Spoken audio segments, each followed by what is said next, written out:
فرض کریں ایک سڑک پر کوئی شخص چلا جا رہا ہے، اچانک کوئی تیسرا انسان آتا ہے اور بلا وجہ اسے ایک سنگین گالی دے دیتا ہے۔ اب وہ شخص جسے گالی پڑی وہ پلٹ کر غصے میں 2 گالیاں دیتا ہے۔ عام طور پر معاشرہ اس منظر کو دیکھ کر کیا کہے گا؟ عام طور پر تو لوگ یہی کہیں گے نا کہ اس نے اپنی غیرت کا دفاع کیا، یعنی اینٹ کا جواب پتھر سے دیا۔ ایگزیکٹلی، لوگ اسے بہادر سمجھیں گے، لیکن ایک عظیم مفکر کے مطابق جیسے ہی اس شخص کے منہ سے وہ دوسری گالی نکلی نا، تو وہ اچانک ایک بیچارہ مظلوم سے ایک قصوروار ظالم بن چکا تھا۔ واقعی یہ ایک بہت عجیب اور ذہن کو جھنجھوڑ دینے والا تصور ہے۔ بالکل۔ کیسے؟ چلیے اس بات کی تہوں میں چلتے ہیں، کیونکہ آج ہماری اس تحقیقی نشست میں ہم جس مواد کا گہرا جائزہ لینے جا رہے ہیں وہ انسانی نفسیات، غصے اور انصاف کے تصور کو بالکل الٹ کر رکھ دے گا۔ جی ہاں، اور آج کی ہماری اس گفتگو کا مرکز مہدی اعظمی کی کتاب گوہر حکیمانہ کا صفحہ نمبر 46 ہے۔ صحیح۔ اس صفحے پر آیت اللہ بہجت کا ایک انتہائی مختصر مگر بہت ہی اہم قول درج ہے۔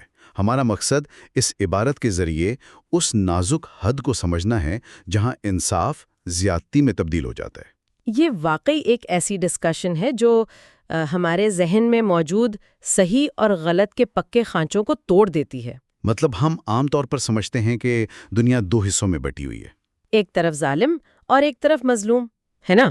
بالکل وہی۔ ایک طرف ظالم ہے جو ہمیشہ برا ہوتا ہے اور دوسری طرف مظلوم ہے جو ہمیشہ معصوم ہوتا ہے۔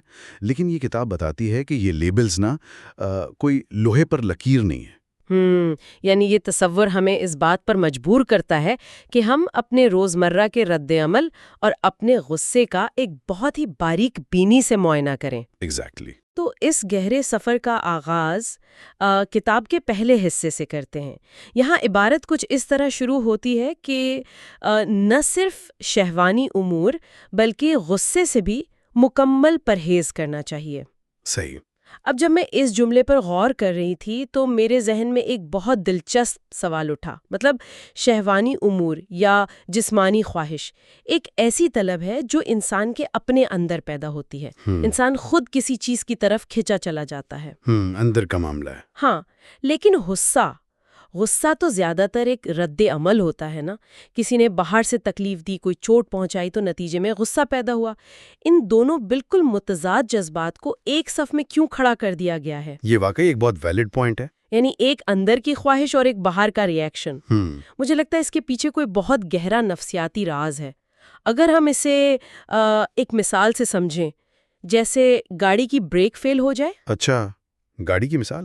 ہاں، فرض کریں چاہے آپ شوق میں گاڑی تیز چلا رہے ہوں یا کسی ایمرجنسی کی وجہ سے، نتیجہ دونوں صورتوں میں تباہی ہی نکلتا ہے۔ اگر ہم اسے وسیع تر منظرنامے سے جوڑیں تو یہاں ذہن اس بات پر دھیان دیتا ہے کہ ان دونوں جذبات کا نتیجہ انسانی دماغ پر کیا ہوتا ہے۔ صحیح۔ اب دیکھیں، بھلے ہی شہوت اور غصہ مختلف سمتوں سے آتے ہوں، لیکن دونوں کا تعلق انسان کے انتہائی بنیادی یعنی پرائمل انسٹنکٹ سے ہیں۔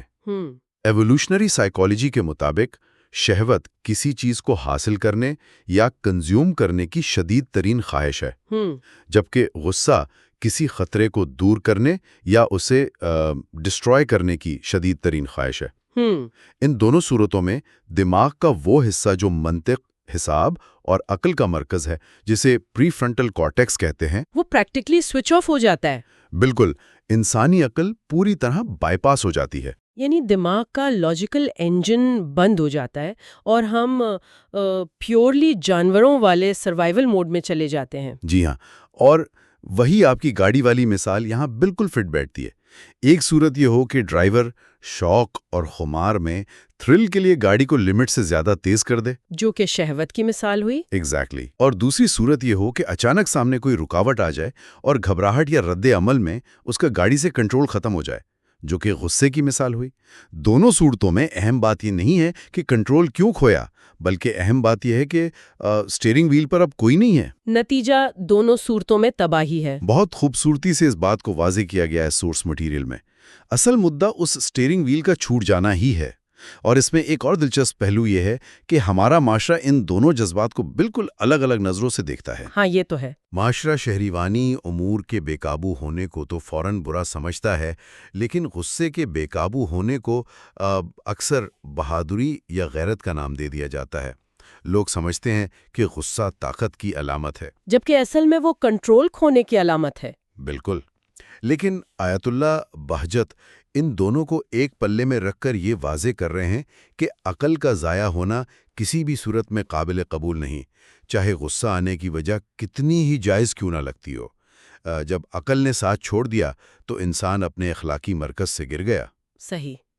اب جب عقل اس آگ میں جل جاتی ہے تو سوال یہ پیدا ہوتا ہے کہ اس تباہی سے بچا کیسے جائے؟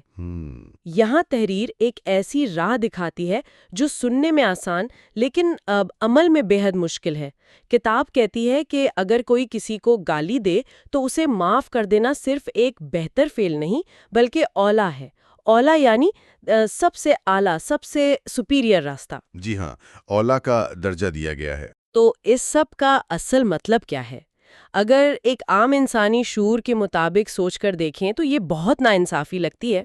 میرا مطلب ہے اگر کوئی راہ چلتے بلا جواز اپمان کرے اور سننے والا خاموشی سے معاف کر دے تو دنیا تو اسے اعلیٰ ظرف نہیں بلکہ بزدل کہے گی۔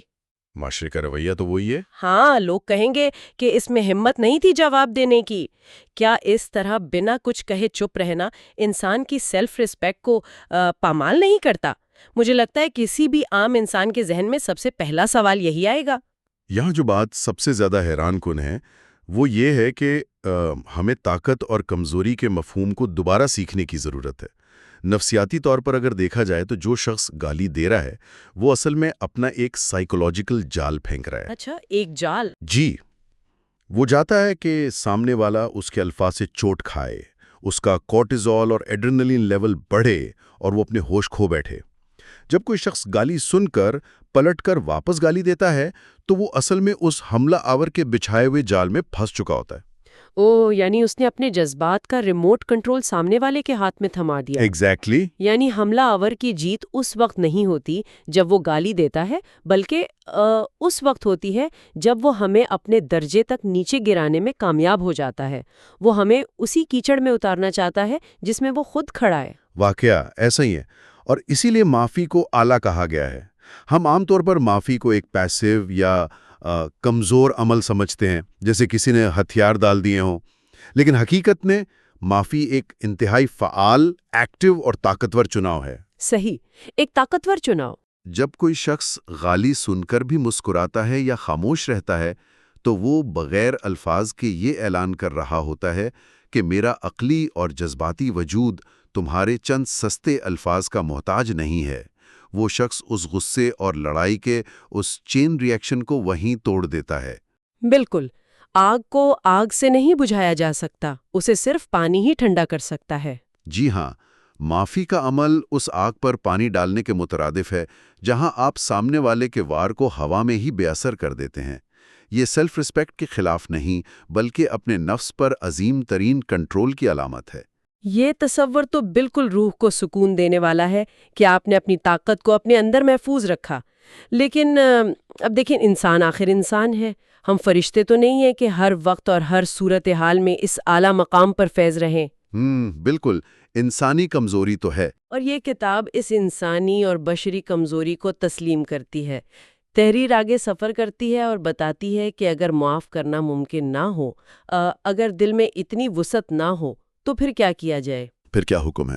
سورس مٹیریل کے مطابق ایسی صورت میں انسان کو چاہیے کہ صرف اسی طرح اور اتنا ہی جواب دے جتنا اسے کہا گیا تھا، اور اس پر عبارت ایک اسپیسیفک پابندی لگاتی ہے کہ اسے حق نہیں کہ وہ اسے کہے کہ تم بھی ایسے ہو اور تمہارا باپ دادا بھی ایسا ہے۔ صحیح، یعنی خاندانی حملے نہیں کرنے۔ یہاں آ کے بات واقعی بہت دلچسپ ہو جاتی ہے۔ میرا مطلب ہے اس کی مثال ایک ٹینس کے کھیل جیسی بن جاتی ہے۔ ٹینس کا کھیل؟ وہ کیسے؟ ہاں، یعنی اگر سامنے والے نے 10 کی سپیڈ سے بال ماری ہے اور آپ غصے میں آ کر بال کو سرعام 100 کی سپیڈ سے گراؤنڈ سے ہی باہر پھینک دیں تو آپ پوائنٹ ہار جائیں گے۔ بہت خوب۔ اسے ایک عام مالی مثال سے بھی سمجھا جا سکتا ہے۔ فرض کریں کسی دکاندار کے گلے سے 100 روپے چوری ہو جائیں۔ اب قانون اور انصاف یہ کہتا ہے کہ وہ دکاندار اس چور سے 100 روپے واپس لینے کا حق رکھتا ہے، لیکن اگر وہ دکاندار غصے میں آ کر اس چور کا پورا گھر ہی آگ لگا کر جلا دے تو وہ دکاندار مجرم بن جائے گا؟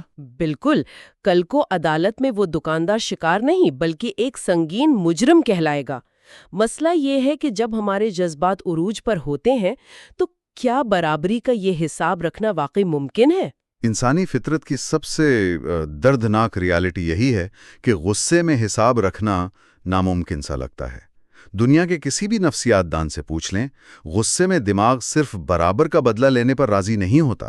ہاں، وہ تو اور زیادہ نقصان چاہتا ہے۔ انسانی فطرت جسے ایگو یا انا چلا رہی ہوتی ہے، وہ یہ چاہتی ہے کہ سامنے والے کو اس سے دگنی چوگنی تکلیف پہنچائی جائے تاکہ وہ دوبارہ اٹھنے کے قابل نہ رہے۔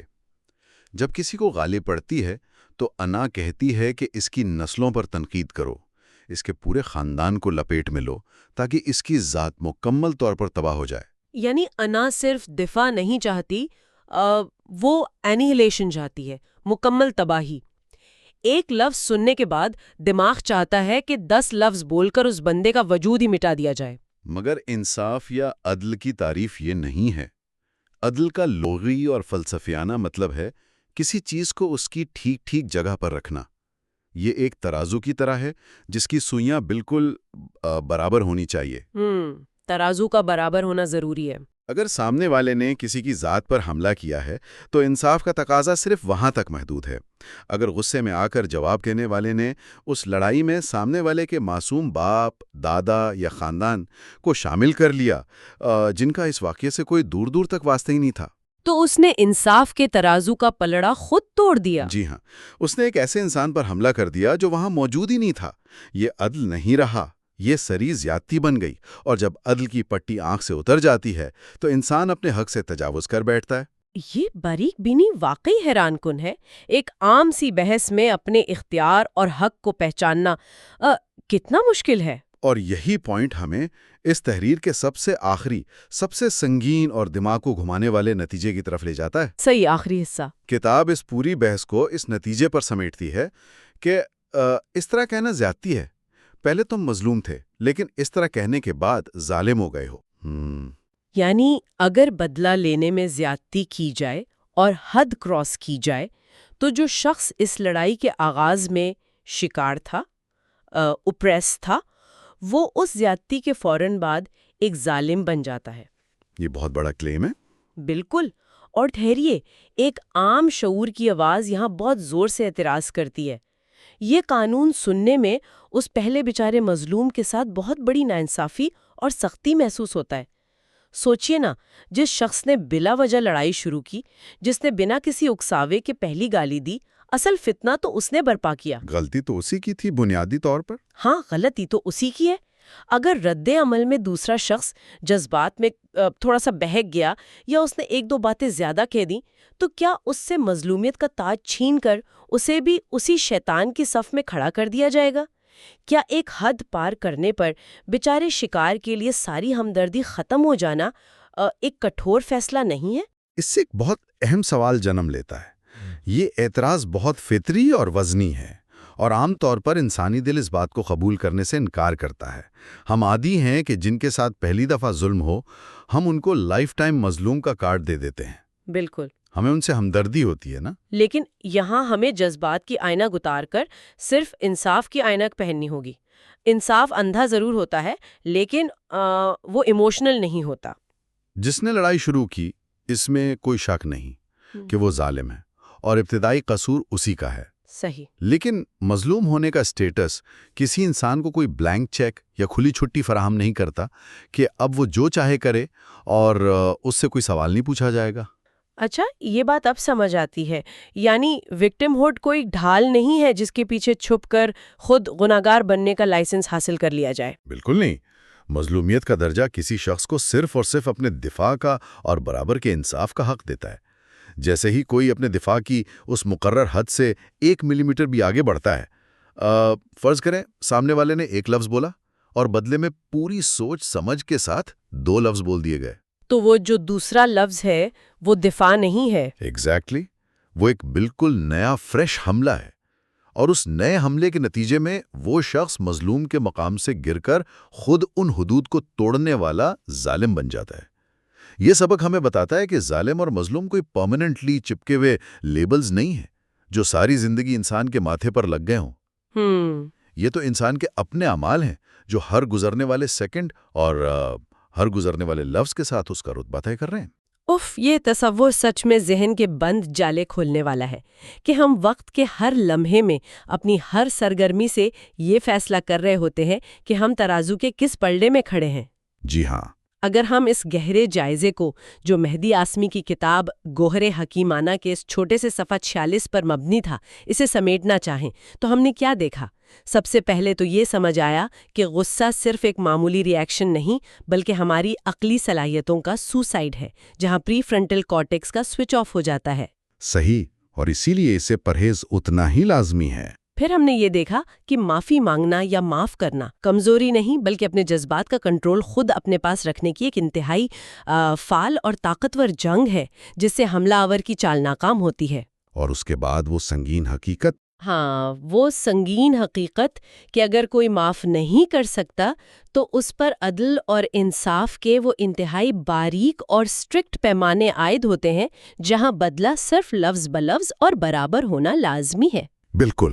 اور آخر میں سب سے بڑا اور دل دہلا دینے والا سبق یہ تھا کہ مظلومیت کی حالت میں کیا گیا ایک زائد لفظ بھی انسان کو خود ایک نیا اوپریسر بنا دیتا ہے۔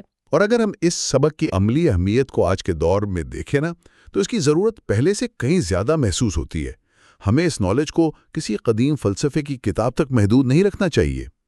ذرا سوچئے کہ آج کل سوشل میڈیا پلیٹ فارمز پر کس قدر شور و غل ہے۔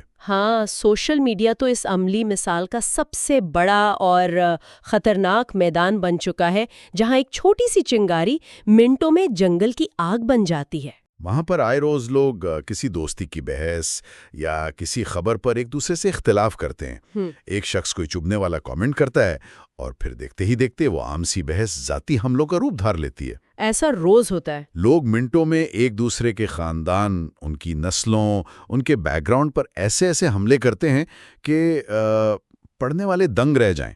اور سب سے حیرت کی بات یہ ہوتی ہے کہ اس کامنٹ سیکشن میں لڑنے والے دونوں فریق خود کو صرف دفاع کرنے والا اور مظلوم سمجھ رہے ہوتے ہیں۔ وہ سمجھتے ہیں کہ سامنے والے نے شروع کیا تو میں تو صرف جواب دے رہا ہوں۔ پر آئینہ دکھاتی ہے کہ اس بحث میں جو بھی شخص عدل کی حد سے آگے بڑھا اس نے اپنا مظلومیت کا حق کھو دیا، اور اب وہ دونوں ہی صرف ظالم بن کر ایک دوسرے پر ظلم ڈھا رہے ہیں۔ یہ تصور ہماری ڈیلی لائف کی ان چھوٹی چھوٹی آرگیومنٹس اور گھریلو جھگڑوں میں بھی فٹ بیٹھتا ہے جہاں ہم غصے میں رشتوں کو چوٹ پہنچاتے ہیں۔ یہ آئینہ واقعی بہت واضح اور سچا ہے، اور حقیقت یہ ہے کہ ہم سب اپنی زندگی میں کسی نہ کسی موڑ پر جانے انجانے میں اس غلطی کا شکار ضرور ہوئے ہیں۔ ہم سب نے خود کو مظلوم سمجھ کر زیادتی کی ہے۔ واقعی کوئی انسان اس سے ماورا نہیں ہے۔ اس تحقیقی نشست کے اختتام پر ہم سننے والوں کو جو اس وقت ہمارے ساتھ اس گہرے سفر میں شامل ہیں ایک ایسی فکری آزمائش اور ایک ایسا سوال دے کر چھوڑنا چاہتے ہیں جو ان کتابی باتوں کو اصل آزمائش میں بدل دیتا ہے۔ وہ کیا سوال ہے؟ بولا گیا ایک زائد لفظ یا غصے میں سامنے والے کے کسی ماں باپ یا خاندان والے کا ذکر کر دینا انسان کا رتبہ مظلوم سے چھین کر اسے ظالم کی صف میں لا کھڑا کر سکتا ہے۔